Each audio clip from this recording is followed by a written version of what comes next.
लकड़हारा और सुनहरी कुल्हाड़ी। एक समय की बात है, जंगल के पास एक लकड़हारा रहता था। वो जंगल में लकड़ियाँ इकट्ठा करता था और उन्हें पास के बाजार में जाकर बेचता था। उससे वह कुछ पैसे कमा लेता। एक दिन की बात है, वो एक पेड़ काट रहा था। तभी हुआ ये कि गलती से उसकी कुल्हाड़ी पास की नदी में गिर जाती है। नदी बहुत ज़्यादा गहरी थी और वास्तव में तेजी से बह रही थी। उसने बहुत प्रयत्न किया अपनी कुल्हाड़ी को खोजने की, लेकिन उसे वो वहां नहीं मिली। अब उसे लगा कि उसने कुल्हाड़ी को खो दी है। वही दुखी होकर वो नदी के किनारे बैठकर रोने लगा। उसके रोने की आवाज़ सुनकर नदी के भगवान उठे और उस लकड़हारे से पूछा कि क्या हुआ। लकड़हारा ने उन्हें अपनी दुखद कहानी बताई।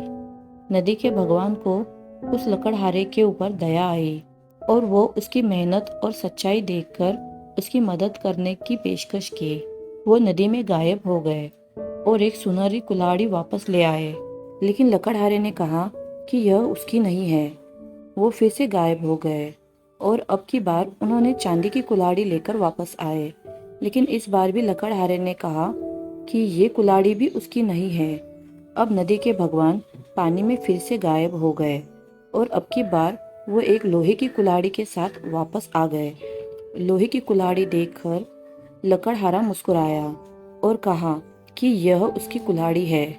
नदी के भगवान ने लकड़हारे की ईमानदारी से प्रभावित होकर उसे सोने और चांदी की दोनों कुल्हाड़ी से भेंट किया। सीख। इस कहानी से हमें ये सीख मिलती है कि ईमानदारी सर्वोत्तम नीति है। मुझे आशा है आपको यह कहानी जरूर पसंद आई होगी। ऐसे ही मजेदार कहानियां सुनने के लिए चैनल को सब्सक्राइब और वीडियो को लाइक जरूर कीजिएगा। धन्यवाद।